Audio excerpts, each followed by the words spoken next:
Jesus é o Filho de Deus. Mas quando nós olhamos para esse texto lido nessa noite, nós precisamos olhar Jesus a partir, por exemplo, da última palavra do verso 2. E quando eu falar alguma coisa, olhem na Escritura, confiram se está aí. Diz assim: no decorrer do seu doutrinamento, percebam, Jesus está aqui como mestre para ensinar os seus discípulos, mas não apenas eles, mas todos aqueles que se dispõem a ouvir o ensino de Deus na boca de Jesus. Então, novamente, Jesus está ensinando o povo, só que dessa vez alguma coisa diferente acontece. Jesus está na praia, e cada vez mais as pessoas vão espremendo Jesus, vão chegando perto de Jesus, e ele não tem para onde sair. Então o que ele faz? Jesus, ele sobe num barco, presta atenção em mim, não presta atenção na chuva não, ele sobe no barco. Quando ele sobe no barco, é como se ele estivesse naquele momento fazendo de um barco o seu púlpito. Ele entra no barco, fica um pouco distante da praia, ele pega uma distância, de alguma maneira, para que ele na água e o povo na terra, quando o vento vier do mar para a terra, esse vento possa funcionar como uma espécie de amplificador, espalhando a voz, dando mais potência às palavras de Jesus. Mais uma vez, como nós lemos, ele vai ensinar usando um expediente, usando uma figura de linguagem, uma maneira de se ensinar muito própria dos profetas, como foi Isaías, como por exemplo, quando nós lemos Ezequiel, e olhamos ali parábolas tão complicadas, difíceis de entender, mas é assim que Jesus vem ensinar, por meio de parábolas. Vocês estão me ouvindo? O fundo, me ouve bem? Eu preciso falar uma coisa para vocês, porque quando você ouve uma parábola, a primeira intenção do seu coração é você perguntar: o que isso quer dizer? Por que ele está falando assim? Como entender isso? Eu não entendo, mas é a palavra de Deus. Então deixa eu dizer para você nessa noite, que a parábola, toda parábola tem um duplo objetivo. Ou a parábola está vindo, trazendo juízo de Deus, ou a parábola, ela é a bênção de Deus na sua vida. Tanto é que você percebe no texto, que Jesus conta a parábola até o verso 9.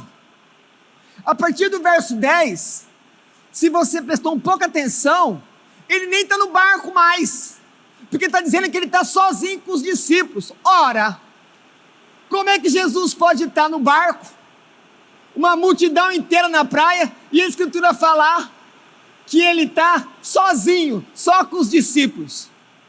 É porque Marcos é aquele que gosta de fazer o sanduíche, lembra do sanduíche? Ele fala uma coisa, aí ele coloca outra coisa no meio, depois ele volta no assunto, e ele está fazendo isso aqui. Quando Jesus conta a parábola, nem os seus discípulos entendem, e ele não contou apenas essa parábola, ele contou várias parábolas. Muitas das parábolas nem estão registradas aqui, mas aquelas que Deus quis que nós soubéssemos, essas estão registradas. E então, os discípulos não entendem.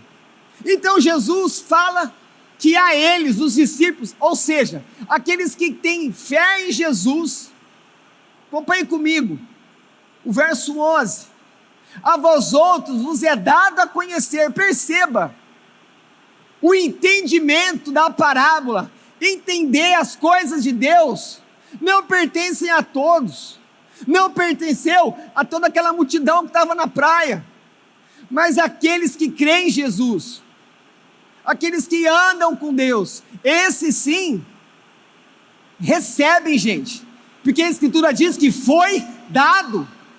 Entender então alguma coisa de Deus não depende do esforço, primeiramente seu, humano, mas é uma graça, é um presente, é uma dádiva. Com isso já digo claramente para você nessa noite: se os seus olhos conseguiram olhar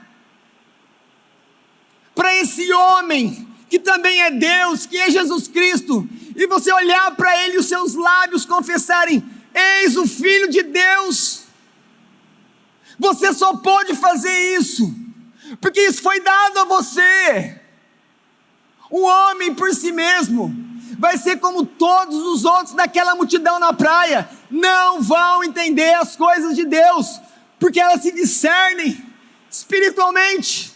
Ou seja, se o Espírito não agir, nós não conhecemos a Deus.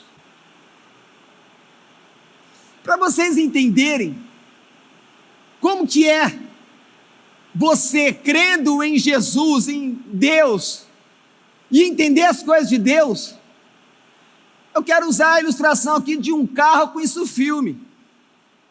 Quando você olha um carro com isso filme, você vê o carro, você vê o isso filme, mas você não consegue ver totalmente, plenamente, entender o que está dentro do carro, porque impede você. Mas aqueles que estão com Jesus, eles olham esse mesmo carro, que para todo mundo tem um insufilme lá, só que quando ele olha pela operação da graça de Deus, ele vê além do insufilme. Então ele olha, ele vê e ele entende o que ninguém está entendendo. É isso que Jesus está dizendo aqui para eles, que os mistérios de Deus são revelados àqueles que creem em Jesus. Por isso que você tem que se sentir abençoado se você consegue entender as coisas de Deus. Se você que está aqui nessa noite me ouvindo já entendeu que você é um pecador, e que seu pecado ofende a um Deus que é santo, e que Deus mandou o Filho para morrer na cruz, para perdoar os seus pecados, se você entende isso, se você confia, e isso muda a sua vida, eu quero dizer, tu és abençoado. Porque a maioria, infelizmente, dos homens espalhados entre as nações não pensam assim. Por isso buscam falsos deuses nas falsas religiões. Essa parábola, como a maioria das parábolas, e você pode perceber isso, por exemplo, lendo o Evangelho de Lucas, a maioria delas fala do reino de Deus. O reino de Deus é assim, o reino de Deus cresce assim, o reino de Deus chega assim. A maioria das parábolas é para falar do reino de Deus, ou seja, das coisas de Deus, como funciona, como nasce, como cresce.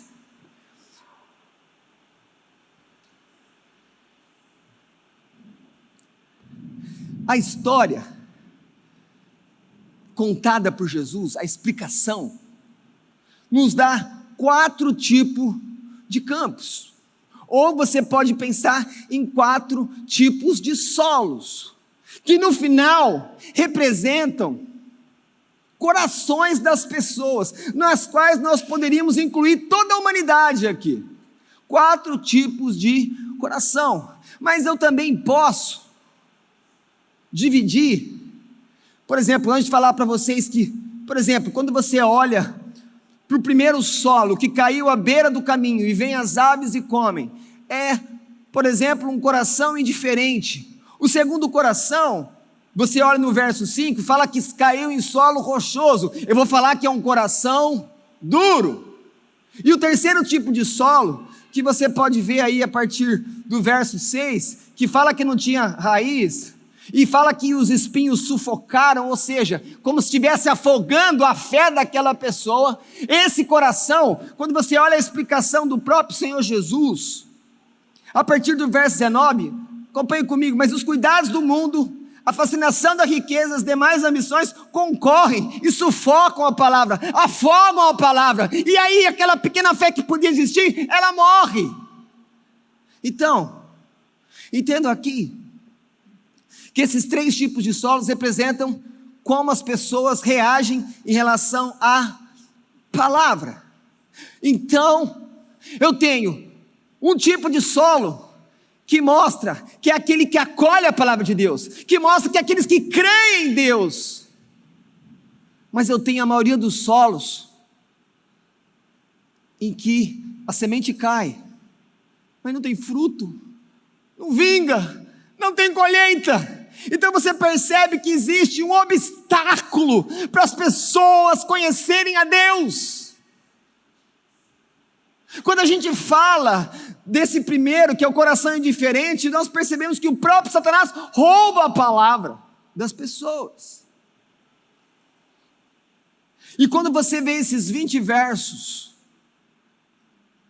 você pode estar pensando, mas aonde que está o centro? O que é mais importante? O mais importante, a principal coisa aqui, além de você lembrar, Jesus está falando do reino. Ele está falando do reino. Mas olha o verso 9. Quem tem ouvidos para ouvir, ouça. Jesus está dizendo, vocês precisam ouvir as palavras que eu estou trazendo, porque eu não falo em meu nome, eu falo em nome daquele que me enviou. Deus me enviou, o Pai me enviou. Então, o mundo que você vive, que eu vivo, tem muitas vozes, tem muitas pessoas falando ao seu coração, e além dessas vozes, existem ainda os ruídos, mas infelizmente a maioria das pessoas no mundo estão surdas em relação à voz de Deus. Elas não estão ouvindo a Deus. E é muito fácil mostrar isso para vocês. Olhem para o mundo. Olhem para como as famílias estão vivendo. Olhem para a maneira que as pessoas fazem negócio. Olhem para como os filhos tratam os pais. Olhem para os casamentos. Olhem para as nossas casas, parecendo fortalezas, impedindo que homens maldosos venham entrar e roubar e fazer maldade. Por que tudo isso? Porque o mundo está surdo à voz de Deus.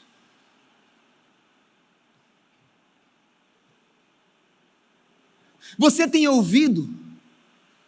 Você tem ouvido a voz de Deus na sua vida? O que você veio buscar nessa noite? O que você veio ouvir? Se você veio na igreja, você veio ouvir de Deus. Mas o que você veio ouvir de Deus nessa noite?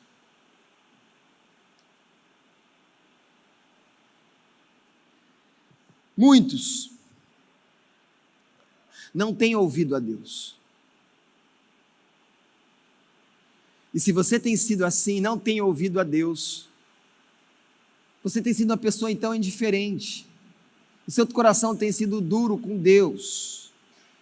Mas, se por outro lado você é aquele, não, eu não estou surdo com Deus não, os tampões foram retirados dos meus ouvidos, eu estou ouvindo a Deus, eu digo a você, continue, porque não basta para continuar na fé em Cristo, simplesmente se apegar, confiar numa oração que confessa Cristo num dia, e como diz o texto, muitas vezes com uma alegria passageira, e que às vezes com 1 semana, 2 semanas estão longe de Deus. Se você está ouvindo a Deus, faça isso até o fim, continue ouvindo a Deus todos os dias, mas não apenas ouvindo, porque muitas pessoas ouvem, mas não confiam. Não basta então apenas confiar, não basta apenas ouvir, é preciso ouvir e colocar fé. Quando um filho ouve uma ordem do pai, da mãe, e ele não faz conforme é dado a ele, ele pode falar que ouviu, mas o comportamento dele não fazendo o que foi mandado mostra que no fundo ele não ouviu. Porque se tivesse ouvido de verdade, ele tinha feito. Muitos de nós somos assim. Falamos que ouvimos, mas a nossa vida mostra que nós não estamos ouvindo. Mas o Senhor abre os nossos ouvidos. E o Senhor perdoa os nossos pecados. Chega, irmãos, de confiar que eu tenho uma vida com Deus, porque eu fiz uma oração isolada naquele dia, e ali eu acho que resolveu tudo. Não! A Bíblia não ensina isso. Não confie também, apesar de eu ter que encorajar você a buscar o batismo, se você verdadeiramente crê em Jesus Cristo, busque o batismo, porque Ele mandou. Mas o batismo também não salva você, porque senão, onde estaria aquele ladrão da cruz, que não teve tempo? Quantas pessoas foram salvas no meio de uma tragédia, num leito de hospital sem chance de chegar às águas batismais, mas eles creram de verdade, e o Espírito Santo de Deus estava ali, e eles ganharam o reino de Deus. No final, o que eu quero que você entenda, e que a palavra convença você pelo poder do Espírito, é que a sua atitude com a palavra de Deus decide a sua vida.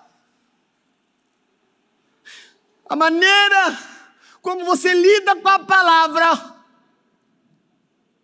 mostra o seu futuro. Mostra se você está em perigo, ou se você está seguro nas mãos de Deus. Mostra se Deus é teu pai, ou se Deus é um juiz, e que muitas vezes você tem medo e foge dele. Muitas vezes quando as pessoas fogem de Deus, é que elas não confiam no amor de Deus. Porque até as crianças pequenas nos ensinam, quando elas fazem coisas erradas, e elas se machucam por fazer coisas erradas que foram advertidas para não fazer, mesmo assim elas procuram o colo da mãe, porque elas confiam no amor da mãe, até quando fazem errado. E assim deve ser eu e você. Quando você cometer a falta mais grave, é aí que você precisa mais e mais da presença de Deus, porque só Ele tem o perdão. Ninguém mais, é monopólio, é exclusivo. Como você tem reagido, o que a palavra tem batido em você semana após semana, dia após dia, como você tem vivido, mostra a sua relação com a palavra. Como já disse, o primeiro coração é indiferente. Esse coração ouviu a palavra, mas o diabo já vem em seguida e rouba, leva embora. E é interessante que Jesus, quando ele vai falar a história, ele dá o exemplo das aves, né? As aves vêm rapidamente, leva. Quem trabalha em roça sabe que quando você lança semente, quando você está no começo de alguma plantação, tem que espantar quem? As aves, porque elas acabam com tudo. O agricultor sabe disso. E é nesse sentido que Jesus, falando numa sociedade muito agrícola, que era Israel na época, está tentando aqui mostrar. O diabo rouba a palavra de muitas pessoas. Muitas.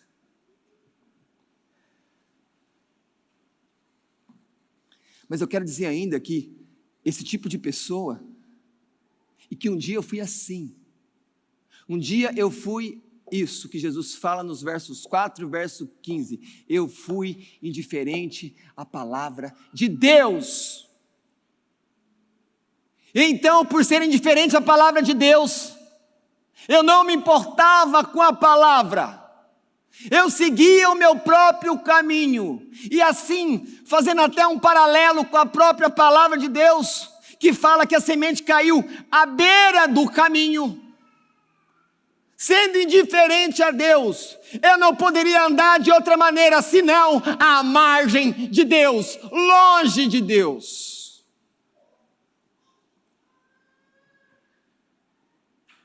Esse primeiro solo diz ainda que Satanás é tão rápido em roubar as pessoas, que eles nem tiveram tempo para crer. No segundo solo fala que creu por um tempo, mas depois também não ficou. Mas esse aqui não teve tempo nem de despertar a fé. Deixe-me falar algo. Bastante cuidado você e preste atenção no que eu vou falar. Com todo amor pastoral. Você que dorme durante a pregação, olha para mim. Perceba o amor dos meus olhos. Está sendo roubado daquilo que você veio receber. Ou, parafraseando o grande Isaías, homem de Deus, quando ele diz lá no capítulo 55, venham comprar sem dinheiro, ou seja, venham receber da graça. Porque toda vez que você vai para uma igreja, você tem que se colocar dessa maneira, eu vou receber da graça de Deus, porque eu não posso dar nada, mas eu sei que Deus tem tudo para mim, perdão para mim, aumentar minha fé, me fazer prosperar na presença dEle. Resumindo, você vem para ser abençoado por Deus. Sobre de quem é a culpa, porque dorme ou porque não dorme, eu deixo para você investigar. Não cabe-me aqui ser um policial, mas um pregador. O que me importa é o resultado do sono. Você fica sem ouvir a palavra de Deus, e isso me incomoda. Porque eu quero que você ouça. E eu sei que tem concorrentes contra isso. Por isso, defenda-se do sono, de todas as maneiras que você puder. Descanse em casa, tome café antes do culto, fique em pé lá no fundo, sente nas primeiras poltronas. Enfim, não se permita ser roubado de algo que você veio buscar para a sua vida, em nome de Jesus, eu apelo a você. Não deixa o sono roubar você. E o problema não é nem o diabo roubar uma palavra sua, porque essa palavra que ele rouba, Deus é tão cheio de misericórdia que ele pode mandar a mesma palavra de novo. O problema não é ser roubado, o problema é que acontece por ser roubado. Eu esqueço a palavra. E se eu esqueço a palavra, e aqui está a gravidade. Se eu não recebo a palavra, como é que eu penso em Deus? Se eu não fico com a palavra, como é que eu vou desejar Deus? Como é que eu vou fazer, como Jesus falou, amar o Senhor com todo o entendimento, meus pensamentos? Se a palavra vai embora, como eu vou amar a Deus? Se eu não tenho a palavra para me adubar, para me ferir, para me conduzir até o amor dEle? E se a palavra não fica comigo, como haverá salvação? Porque é a salvação que me traz. Se não houver a palavra, como vai haver salvação? Porque eu preciso colocar fé naquilo que eu ouço, na palavra de Deus.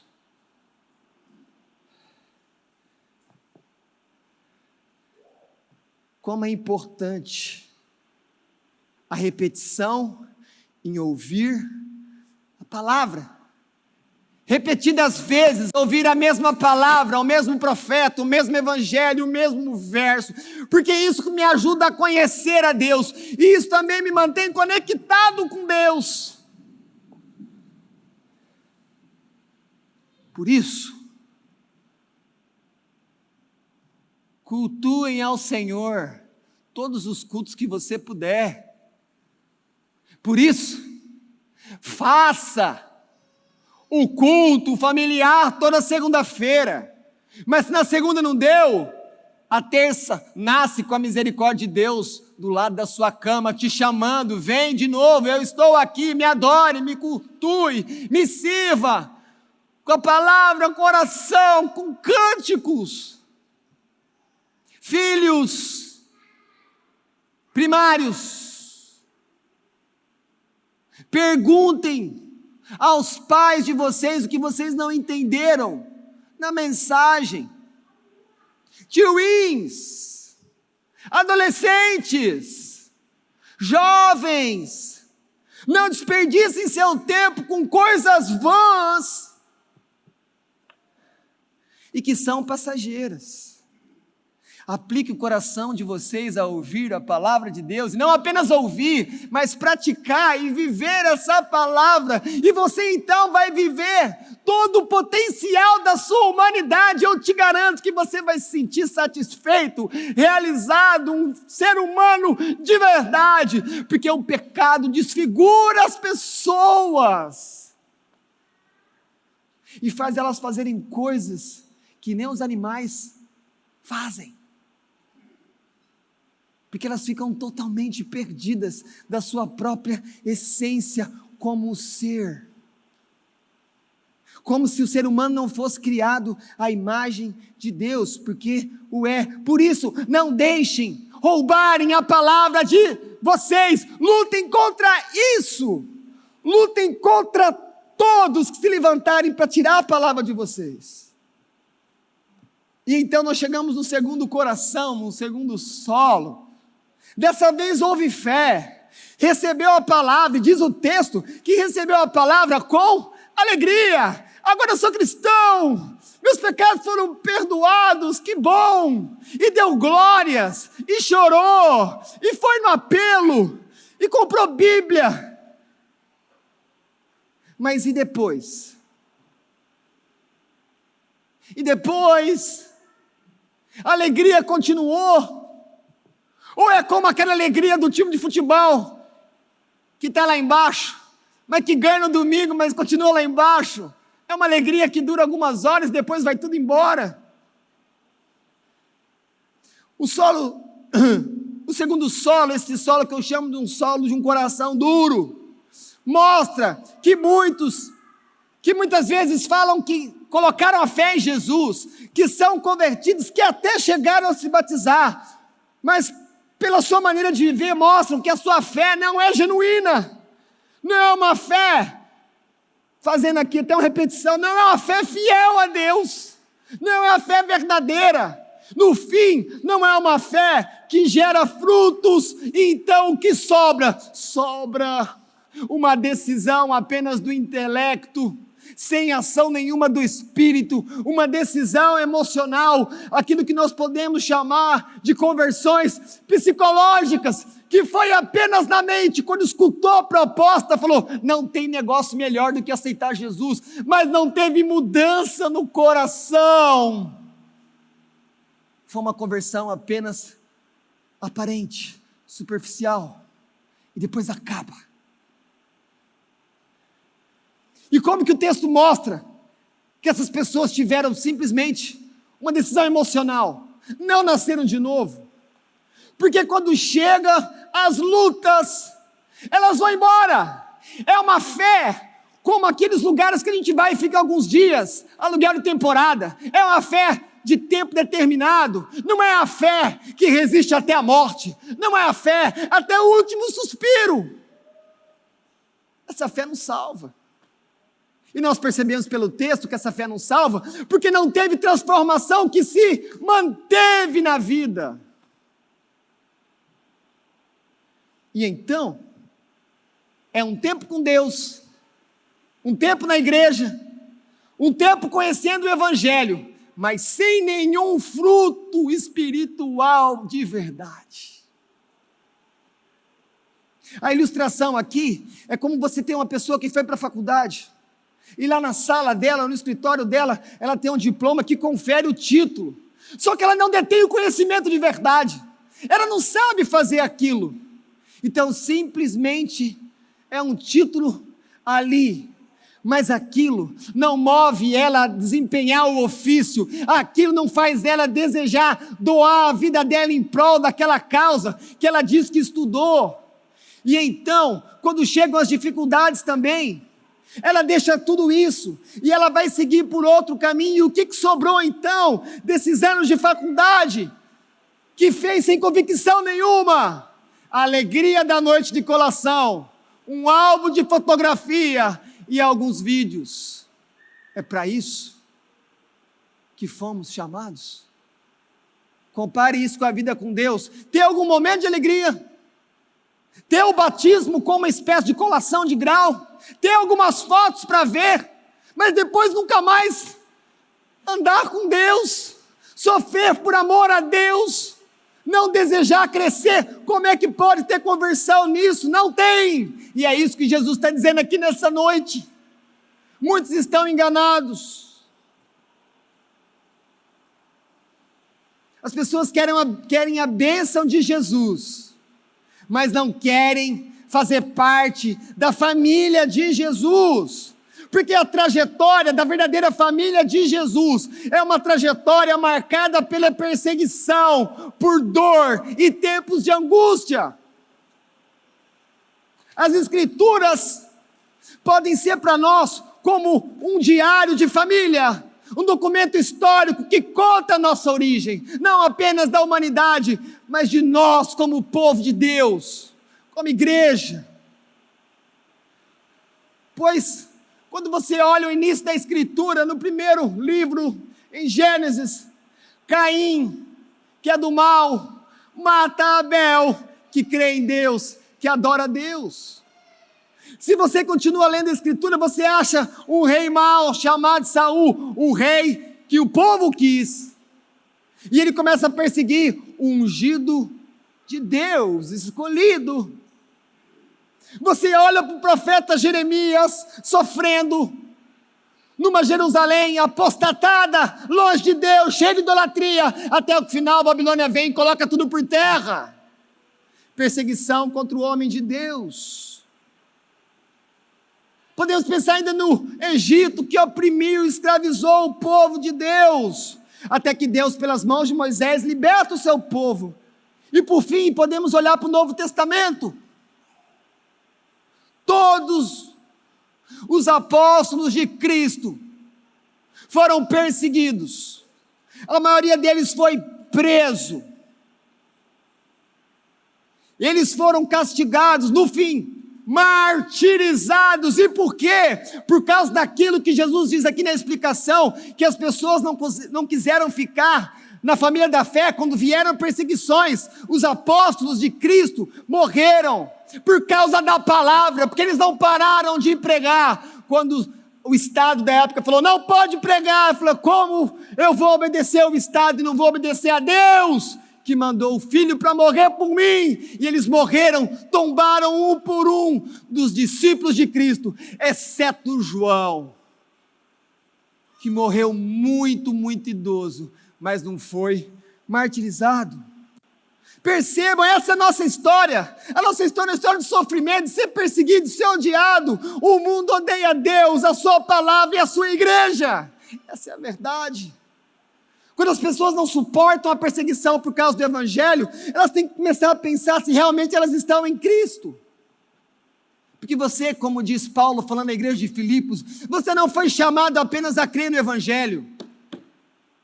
Você foi chamado a sofrer por causa do Evangelho. Não sofrer por causa dos seus pecados, daí tem que sofrer mesmo. Mas sofrer fazendo bem, mas sendo hostilizado pelo mundo. Então, queridos, lembre-se, somente os filhos de Deus conseguem suportar a oposição, e só conseguem porque Deus é escudo presente, porque Deus ampara eles. Então, quando vem a perseguição, eles não saem correndo, eles continuam confiando em Deus, porque eles sabem que o Pai deles é o Senhor dos exércitos. Essa reação de não suportar a angústia, de não poder sofrer, de não poder ser perseguido, como dizem alguns, o diabo está furioso comigo, e está sim. Lembre-se aqui, ele quer roubar a palavra, Ele não quer deixar as pessoas nem chegar naquela porta, ele quer afastar. Mas essas pessoas foram embora, porque nelas não havia raiz, ou seja, elas não tinham comunhão real com Deus. Como que nós vamos entender isso? Como você pode conhecer Jesus Cristo? Como? O Filho de Deus, o Deus que desce e se encarna, um homem perfeito, que morre na cruz por pecadores. Como eu posso abandonar a Jesus Cristo que morreu por mim? E ir para onde? Como diz Pedro, quem tem as palavras de vida eterna? Ou como diz Tomé, vamos para Jerusalém. Aí Tomé fala, então vamos para Jerusalém morrer com Jesus, porque como diz a própria família de Jesus, é lá que morrem os profetas.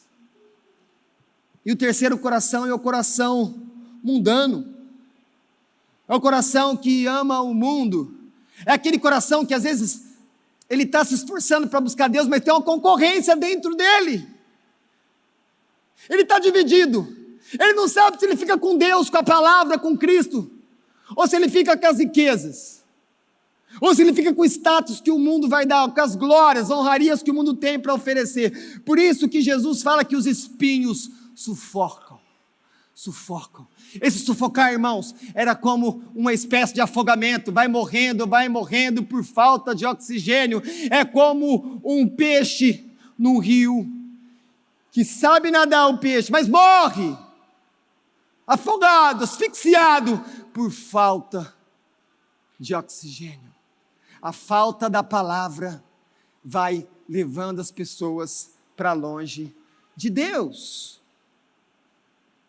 Não deixe a palavra ser sufocada em você, por você buscar as coisas do mundo. Quem ama o mundo não ama a Deus. Simples assim como diz João.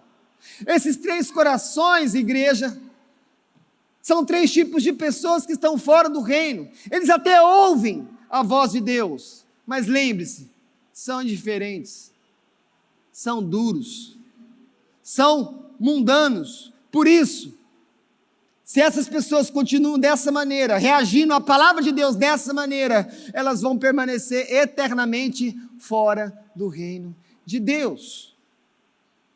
Mas o texto diz no verso 3, ouvi, Jesus começa, ouvi, e eis que saiu o semeador. E aí então, vem o verso 9, quem tem ouvidos, é para ouvir. E aí conforme todo o texto vai se desenrolando, ele vai explicando, ele diz no verso 15, e enquanto ouvem a palavra. Ao verso 16 diz, os quais ouvindo a palavra. Em todos eles percebem, 18, são os que ouvem a palavra, em todos eles, inclusive no 20, aqueles que ouvem a palavra recebem, todos eles ouviram. Percebam isso, todo tipo de solo, ou seja, os corações das pessoas ouviram a palavra. Deixa eu falar um negócio para vocês, o problema aqui não é a comunicação entre Deus e o homem, porque Deus fala por meio da sua palavra. A tragédia do mundo é que o homem não quer ouvir a voz de Deus, e isso começa não pelo mundo, muitas vezes pela sua igreja, por nós seus filhos, nós muitas vezes queremos virar o rosto, a cara, para não ouvir a palavra de Deus, porque ela vem como uma bigorna, ela vem como um martelo, ela muitas vezes vem firme como um serrote, para tirar o que não é dele, e a gente não quer, a gente quer o evangelho light, um evangelho que não me cause tanta dor, um evangelho que não tenha tanta renúncia, um evangelho que eu possa estar na igreja nos finais de semana, e durante a semana eu viver de qualquer maneira em todas as áreas da minha vida. Esse não é o chamado de Cristo, o chamado de Jesus é tudo ou nada, tudo ou nada.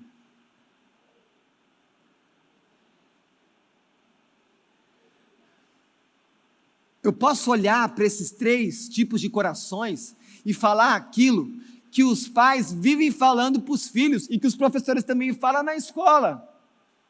Entrou por um ouvido, saiu pelo outro.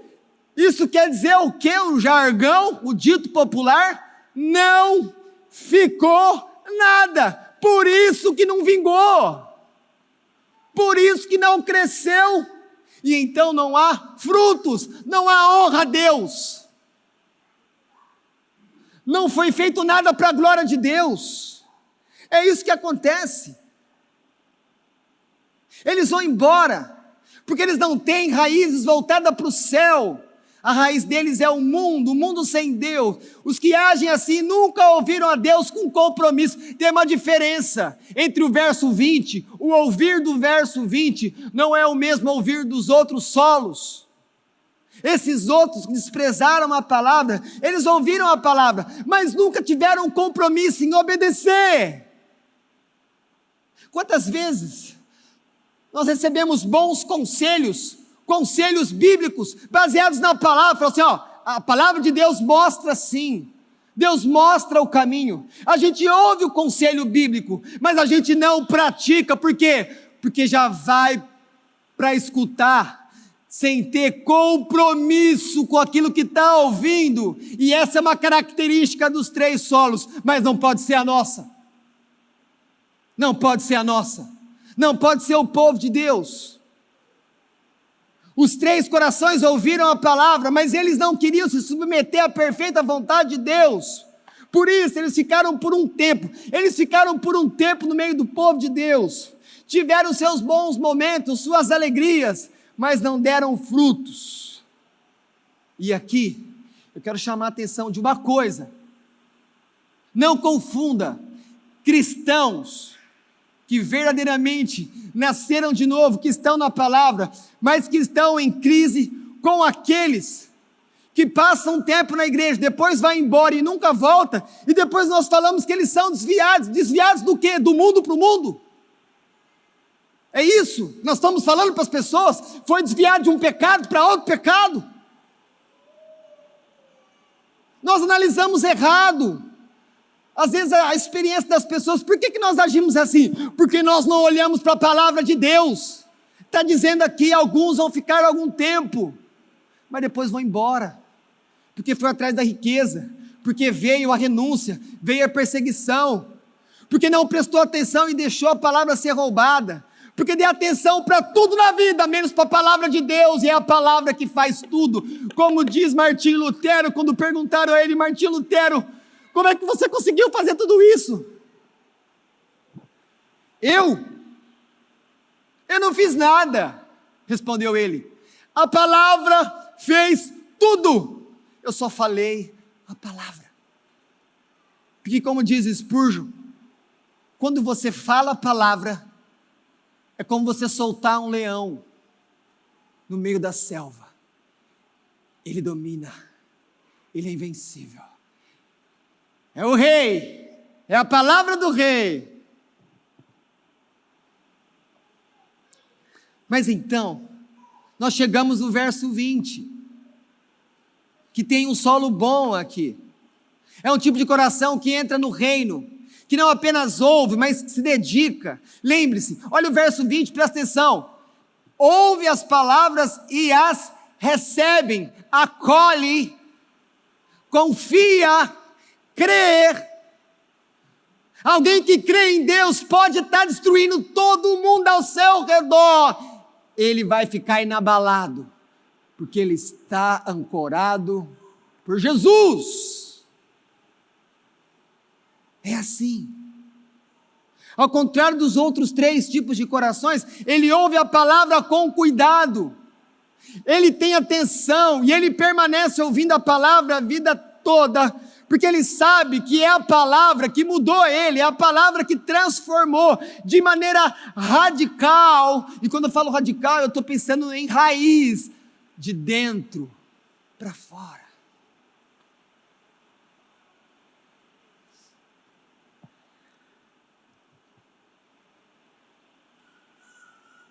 Estar no reino de Deus não é primeiramente ser curado.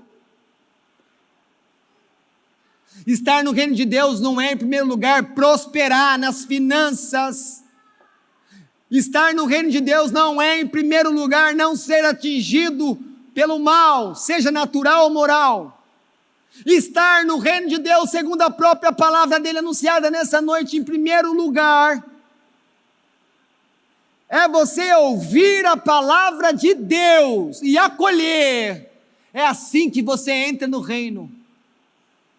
Não se engane, bênçãos de cura, bênçãos financeiras, livramentos, são dados a todos, até aqueles que não creem em Jesus Cristo, são curados, são abençoados materialmente, e Deus os livra do mal, porque Deus é bom, e a graça e a bondade dele está esparramada em toda a terra. Por isso que todos comem, todos trabalham, formam família, enviam seus filhos para estudar. Percebe, isso não é só para quem crê, não, é o que nós chamamos de graça comum. A bondade de Deus se esparrama sobre todos, mas tem alguns na fé evangélica que acham que não, que Deus vai dar isso só para aqueles que creem. Não entendeu a Escritura. E a maior graça que você deve buscar é ouvir e confiar na palavra, porque é ela que te conduz. Se você está com muito dinheiro no banco, ou se você está com dívida, no final é a palavra que te sustenta, não é o seu saldo bancário. Não é se você tem pós-graduação, ou se você tem dificuldade de escrever seu nome, mas é a fé na palavra que você ouve.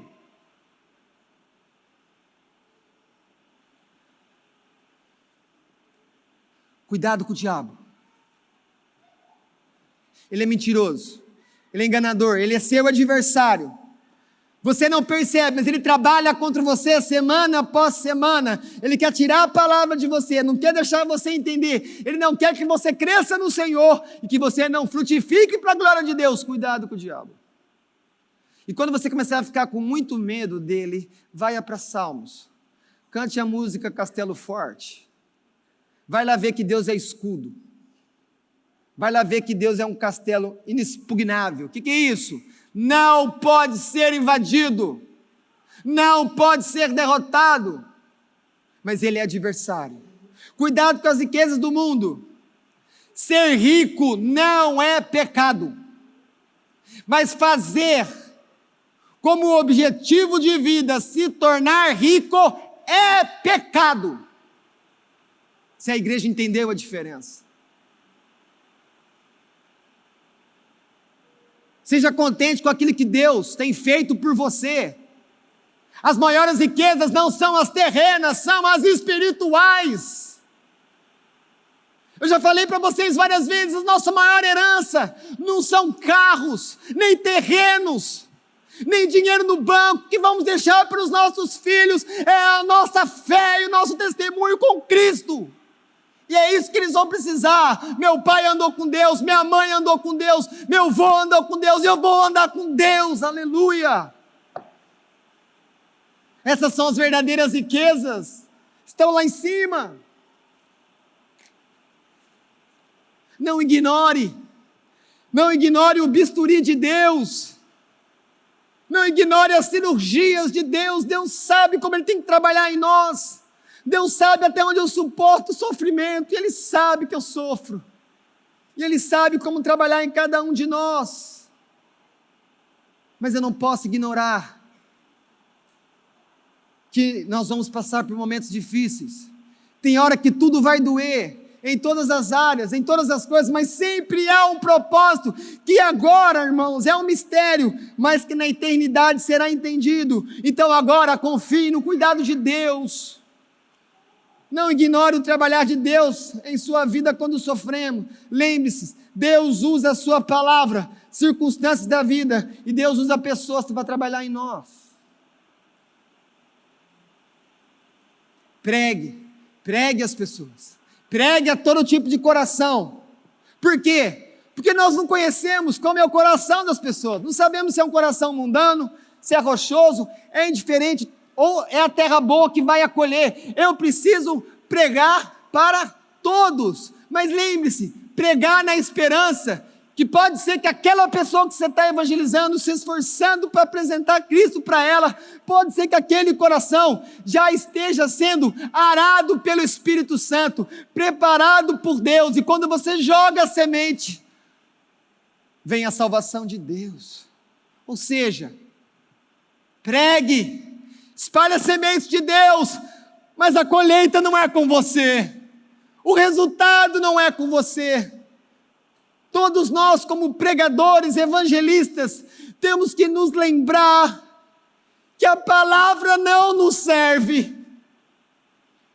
Nós temos que desejar coisas boas quando pregamos ou anunciamos a palavra, mas a palavra de Deus serve ao Senhor, porque a palavra de Deus vai cumprir não os planos do pregador ou os seus planos quando evangeliza, vai cumprir os propósitos de Deus, os planos de Deus, e esteja certo que os planos de Deus não podem ser frustrados.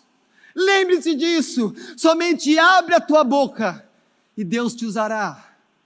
E diz Isaías que ela não vai voltar vazia para o pregador, não, para Deus, porque é dele que vem a palavra, é ele então que nos dá a semente, e nós lançamos a semente. E nós, com alegria, com esperança, ficamos olhando qual vai ser o resultado, mas o resultado não depende de você, depende do Senhor. Por isso, essa história mostra que o semeador semeou em todo tipo de solo.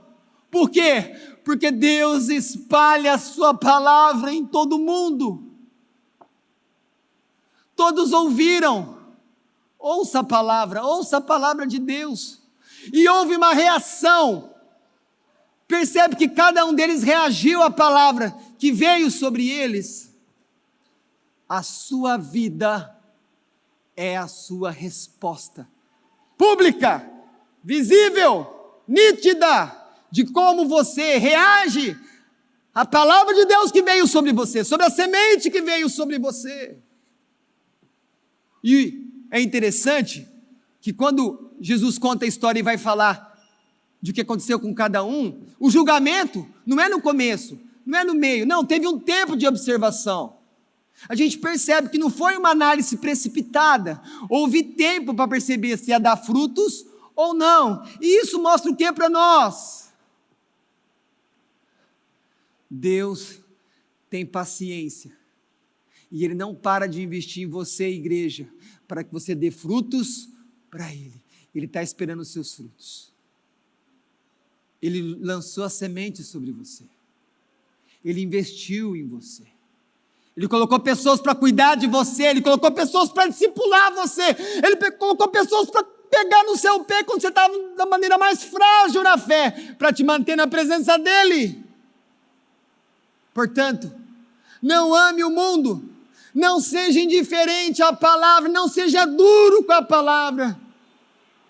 Lembre-se, só há dois caminhos quando você ouve a palavra, somente dois.